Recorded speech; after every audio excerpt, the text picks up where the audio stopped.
Good evening, Mr. Busetto. First of all, I would like ask you, what do you know about the new Secretary General of the United Nations, Mr. Antonio Guterres? Because nobody knows him. And do you know him personally or not? Well, thanks for having me here. So the entire UN and I think the world is excited about the news of the new Secretary General, Mr. Antonio Guterres.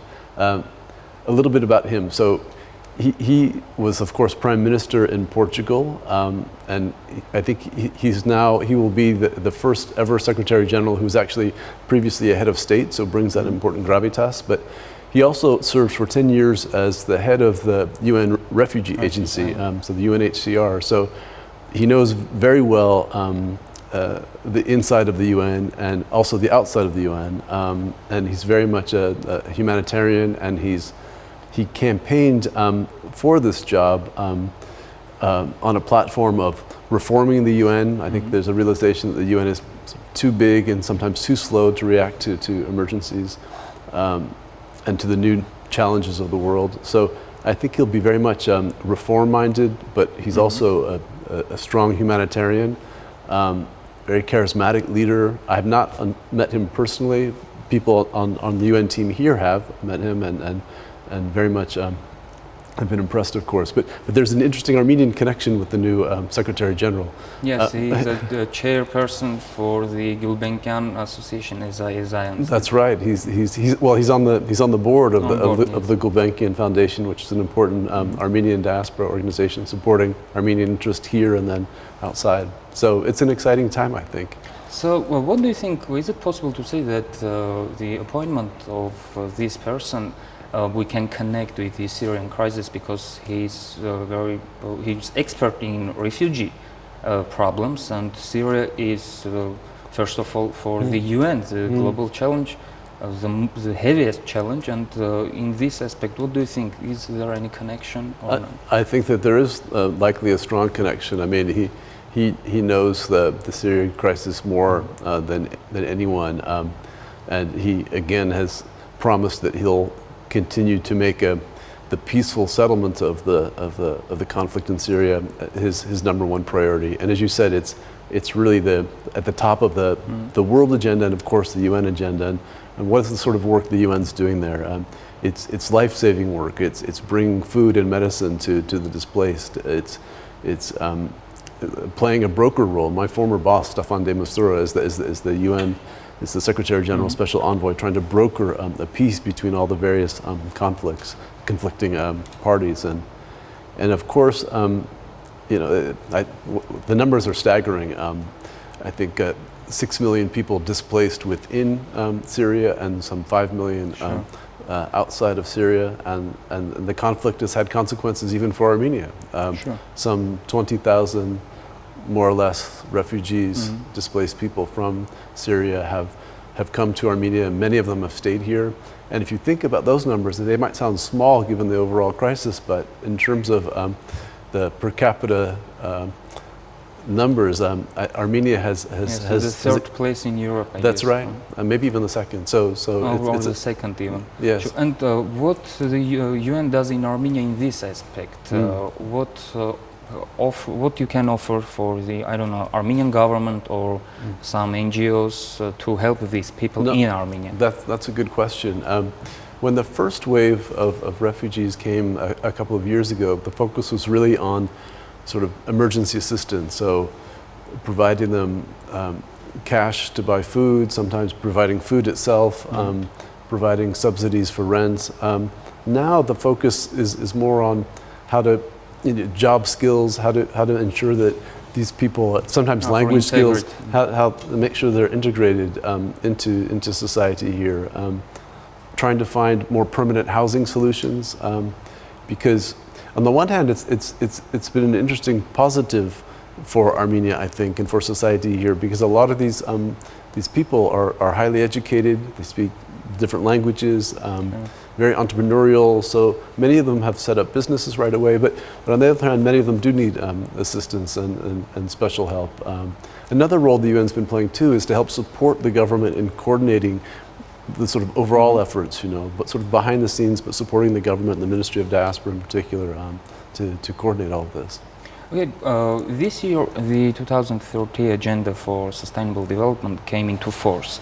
And could you please say what are the most important points that everyone should know? And what about this agenda, and how Armenia involved in and can be involved Okay, in? no, super question. So what the Sustainable Development Goals are all about, it's really it's a global to-do list for the world to develop the world to a more sustainable world for the future. And it's something, what's important to know is that everybody signed up to this. 193 countries around the world signed up to this, and they're universal. It's not, something targeted for poorer countries or developing countries, but the entire world is involved in this. And the goals are ambitious. The goals are to, among others, to end poverty and hunger, and while leaving nobody behind, to achieve real gender equality between men and women, to achieve a world of sustainable consumption, and to halt the destruction of biodiversity. So it's ambitious and broad-based. And what does it mean for Armenia?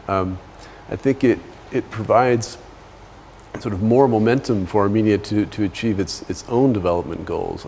The government just announced its recent its plan of action and plan for work going forward, and I would hope that as we start to develop the sustainable development, the SDG campaign in Armenia, it can help provide a boost to Armenia's development. And a key thing is we're just now at the stage in which we're defining what will be the priorities for Armenia, called the nationalization of the SDG agenda here. And an important thing is that it has to not just be something between the government or the UN or NGOs, but all of society, involving the private sector, especially involving the media. So we might come back to you and some of your other colleagues to figure out ways to get the message out about what are the priorities for Armenia's development. How can everybody help in ending poverty, for example, in Armenia, helping to find creative solutions. So that's what it's all about. It's global, it's universal, and it provides a great opportunity for Armenia in particular to increase its development and accelerate finding solutions to its problems. And I would like to ask you a question about the UN regional programs. How the UN can support Armenia to be more involved in these programs, because we have a lot of problems with borders, and and what you can offer Armenia in this aspect. Okay, good question. Sort of a driving theme in all of our work in Armenia is connectivity. How to help Armenia become more connected to the rest of the world, sort of taking into account, as you said, the sort of unfortunate fact that the borders with two of its immediate neighbors are closed. And one very practical thing is that we've helped modernize the borders between Armenia and Georgia. New infrastructure, but also new systems to help facilitate trade and tourism. And so the three crossing points of Bagratashan, Gogovan, and Bavra. And just a couple of days ago, in fact, Bagratashan is the new Bagratashan border crossing point is open for business, and we're working on how to. We might also do the same, planning on doing the same in the southern border, creating better links between Iran and Armenia. Also, working on, for example, potential free trade zones or trade facilitation zones between Armenia and Georgia. Another concrete example is that we do a lot of work up in the Tavush region, the sensitive border regions, in the villages there, trying to accelerate agricultural production and value chains. So it helps these poorer villages up in Tavush, but it also helps develop trade, we hope, between Armenia and Georgia and beyond. So those are a couple of the concrete examples. Another big focus we have is on taking advantage of this exciting IT ecosystem in Armenia and the entrepreneurial spirit in Armenia through promoting social innovation and social entrepreneurship. We developed within the United Nations, but now broader within Armenia, one of the region's first social innovation labs, which helps promote this social entrepreneurship. And we're even working directly with the government, with the Prime Minister's office on helping promote public sector innovation. So these are some of the ways, sort of reducing the space between citizen and government and getting the citizen more actively engaged in policy, in creating real public service reform. Okay. Yes. So these are some of the examples of this sort of push for connectivity. Okay, so Mr. Busetto, thank you very much for interesting thoughts. Sure, it's a pleasure to be here. Thanks for having us. You. Thanks.